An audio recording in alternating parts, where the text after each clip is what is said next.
Hello there YouTube, it's what most people I'm sure would call a lovely day. Which to me means it's unbearably bright, swelteringly hot, and I just cannot wait for the rain and the cold to come back. So I'm taking the opportunity to catch up on my YouTubing, which has been somewhat lax of late because I've been monstrously busy with one thing or another. This is going to be a response video to the Tempus Fugitive, and you'll find Tempus' channel floating about here. I definitely advise checking him out. He's one of the, I suppose what you could call the newer breed of atheist thinkers on YouTube, very much like myself. And he is astonishingly eloquent and erudite and very, very, very entertaining. If you check out some of his responses to the likes of, I think he did a response to apologetics at one point that was hilarious. Tempus recently conceived a number of questions for atheists, obliging us to critically consider our own positions, and I'm always up for that. In point of fact, I think that it's imperative that anyone who holds any particular position does so constantly, merely as a means of determining whether it is legitimate or not. Anyway, on to the questions. Question 1. Is it hypocritical to scorn Christians for proselytizing when atheists do a similar thing with our own opinions, and is it right for us to try and silence them? Now, I think the problem here is that it's impossible to speak of or for atheists as a whole, just as I think it's impossible to speak of or for Christians as a whole. I don't think you can determine a great deal about... It always fucking starts, doesn't it? When you start to do a YouTube video, someone outside decides to cut the hedges, or to mow the lawn, or to fix their car or something. Bastards! I hate the outside world. Anyway, sorry. A diversion. Yes, I think it's largely impossible. And now I've lost my train of thought. I think it's largely impossible to determine in any great detail someone's characteristics simply by whatever label they attach to themselves. Just because someone describes themselves as Christian doesn't mean that they are necessarily the brand of hellfire and brimstone, Bible-thumping, fundamentalist, six-day creationist lunatics that you find here on YouTube quite a lot. Similarly, just because someone describes themselves as atheist, it doesn't mean that they are paragons of freedom of speech or anything to that effect.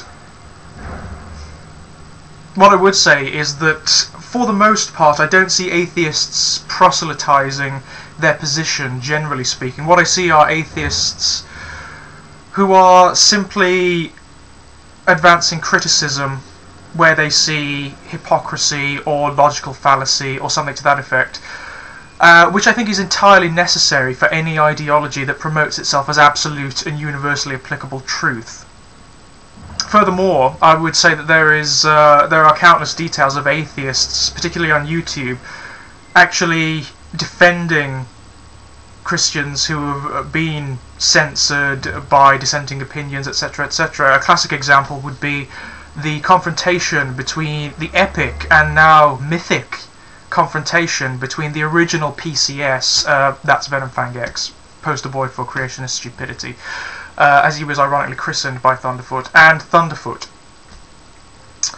Now this was a reasonably acrimonious confrontation that went on between the two. However, when PCS's channel was suspended owing to a false flagging campaign, the likes of Thunderfoot, Don Exodus 2 and DPR Jones actually spoke up in defence of him, and effectively got his channel reinstated. And this is something I see again and again. It recently happened with the vile, the truly reprehensible Crazy 316 when his channel was... one of his videos was false flagged, and what happened? You had a group of the atheists whom he proclaims as disgusting and dirty and worthy of death. Yeah, he really is that crazy. Defending him. It's not something I often see happening from the other side, unfortunately, if you like. But yes, if there were atheists out there who attempted to silence Christian opinions through censorship, false DMCAs, flagging, that sort of thing, then yes, it would be hypocritical. It would be monstrously hypocritical and entirely counterproductive. Personally, I don't think censorship works. I think if you attempt to censor or silence something, then not only particularly with regards to ideological opinions, not only do they crystallize and become much more vehement and defensive, people automatically want to know what the fuss is about, so they will gain more exposure. There are countless examples of it in art and literature. If you look at the life of Brian, for example, banned across the country and in various countries around the world, and was seen by hundreds of millions, and is now seen by hundreds of millions as a matter of course, and is regarded as a classic of comedy.